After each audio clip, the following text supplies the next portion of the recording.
তো আমার প্রিয় বর্ধমান বিশ্ববিদ্যালয়ের বন্ধুরা, আশা করি তোমরা সবাই ভালো আছো এবং সুস্থ আছো। তো তোমাদেরকে সেমিস্টার সাজেশন 2.0 চ্যানেলে তোমাদেরকে স্বাগত জানাই। তো এই ভিডিওটার মধ্যে আলোচনা করব তোমাদের 5th semester general G1 political science সিলেবাসটা নিয়ে আলোচনা করব। হ্যাঁ, তোমরা কম বেশি প্রত্যেকেই জানো যে তোমাদের 5th সেমিস্টার একটা নতুন সাবজেক্ট নিতে হবে। তোমাদের যে 4th সেমিস্টারে কম্পালসারি মিল বাংলা L22 যেটা তোমাদের ওই মাসিটে পরীক্ষাটা হলো MCQ প্যাটার্নে, সেই সাবজেক্টে কিন্তু তোমাদের আর থাকবে না। ওই সাবজেক্টের পরিবর্তে তোমাদের কিন্তু একটা নতুন সাবজেক্ট নিতে হবে, GE1 পেপার হিসেবে নতুন সাবজেক্ট নিতে হবে।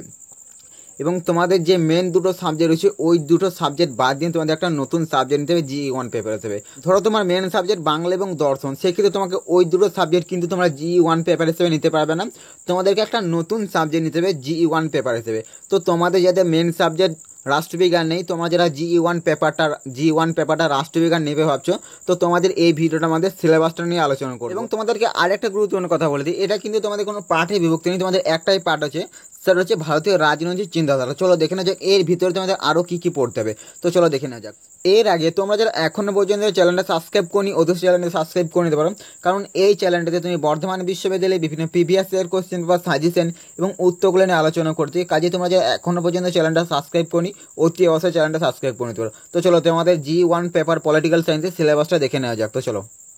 তো দেখো, তোমাদের প্রথম অধ্যায়টাতে কী কী পড়তে হবে দেখে নাও। প্রাচীন ভারতের রাজনৈতিক চিন্তা, বৈশিষ্ট্য, সপ্তাঙ্গ দ্বন্দ্বনীতি সম্পর্কে কৌটিল্য ধারণা। প্রাচীন ভারতের রাজনৈতিক চিন্তা, বৈশিষ্ট্য, সপ্তাঙ্গ দ্বন্দ্বনীতি সম্পর্কে কৌটিল্য ধারণা। তো চলো এবার দ্বিতীয় অধ্যায়টি দেখে নাও। দ্বিতীয় অধ্যায়ে তোমাদের পড়তে হবে মধ্যযুগীয় মুসলমান রাজনৈতিক চিন্তাধারার মূল বৈশিষ্ট্যগুলি। মধ্যযুগীয় মুসলমান রাজনৈতিক চিন্তাধারার যে মূল বৈশিষ্ট্যগুলো রয়েছে সেগুলো তোমাদের পড়তে হবে। তো চলো এবারে তৃতীয় অধ্যায়টি দেখে নেওয়া যাক। তৃতীয় অধ্যায় হচ্ছে রামমোহন রায় ব্রিটিশ উপনিবেশিক শাসন সম্পর্কে উপলব্ধি এবং আধুনিকরণ সম্পর্কিত ভূমিকা। রামমোহন রায়ের ব্রিটিশ উপনিবেশিক শাসন সম্পর্কে উপলব্ধি এবং আধুনিকরণ সম্পর্কিত যে ভূমিকা সেগুলো তোমাদের পড়তে হবে। এবং চতুর্থ অধ্যায় তোমাদের পড়তে হবে বঙ্কিমচন্দ্র বিবেকানন্দ জাতীয়বাদ। বঙ্কিমচন্দ্র এবং বিবেকানন্দের যে জাতীয়বাদ ধারণা সেটা তোমাদের পড়তে হবে। এবং পঞ্চম অধ্যায় পড়তে তোমাদের গান্ধীজি সত্যাগ্রহ বা আশীর্বাদ। গান্ধীজি সত্যাগ্রহ আশীর্বাদ। এবং ষষ্ঠ অধ্যায় তোমাদের পড়তে হবে রবীন্দ্রনাথ ঠাকুর রাষ্ট্র সমাজ ও জাতি সম্পর্কে ধারণা। রবীন্দ্রনাথ ঠাকুরের রাষ্ট্র সমাজ ও জাতি সম্পর্কে যে ধারণা সেটা তোমাদের পড়তে হবে। এবং শেষ অধ্যায় অর্থাৎ সপ্তম অধ্যায় তোমাদের পড়তে হবে আম্বেদকরের সামাজিক ন্যায়। এগুলো তোমাদের 5th সেমিস্টার GE1 পলিটিক্যাল সায়েন্সটা তোমরা যারা নেবে ভাবছো, তোমাদের এইগুলো তোমাদের পড়তে হবে।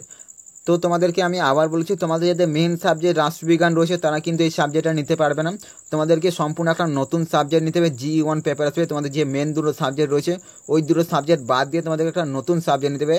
তোমাদেরকে আমি আবার বলছি, তোমাদের যদি মেন সাবজেক্ট রাষ্ট্রবিজ্ঞান থেকে থাকে সেক্ষেত্রে তুমি কিন্তু নিতে পারবে না। তোমাদের যাদের মেন সাবজেক্ট রাষ্ট্রবিজ্ঞান নেই তারাই শুধুমাত্র এই সাবজেক্টে নিতে পারবে। তো চলো এই ভিডিওটার মধ্যে আলোচনা করতাম তোমাদের 5th semester GE1 paper general political সায়েন্সের সিলেবাসটা নিয়ে আলোচনা করতাম। তো তোমরা যারা নিবে ভাবছো এই সাবজেক্টটা অতি অবশ্যই নিয়ে নিতে পারো। এই সাবজেক্টটা খুবই একটা ভালো সাবজেক্ট। তোমাদের যাদের মেন সাবজেক্ট রাষ্ট্রবিজ্ঞান নেই তোমরা এই সাবজেক্টটা কিন্তু নিতে পারো। এই সাবজেক্টটা খুবই একটা ভালো সাবজেক্ট। তো চলো আজকের এই ভিডিওটা কিন্তু শেষ করছি, দেখা হচ্ছে পরবর্তী কোনো ভিডিওতে। এবং এই ভিডিও যদি তোমার কোনো উপকার এসেছে অবশ্যই একটা লাইক দিতে ভুলবে না। এবং তোমাদের আরও কোন কোন সাবজেক্টের সিলেবাস পর্যন্ত অতি অবশ্যই কমেন্টে জানাতে পারো। এবং তোমরা GE পেপার কোনটা নিয়েছো অতি অবশ্যই কমেন্টে জানাতে পারো। তো চলো আজকের এই ভিডিওটা কিন্তু শেষ করছি, দেখা হচ্ছে পরবর্তী কোনো ভিডিওতে। এবং ভিডিওতে এতক্ষণ দেখার জন্য তোমাদেরকে অসংখ্য ধন্যবাদ। চলো দেখা হচ্ছে পরবর্তী অন্য কোনো ভিডিওতে।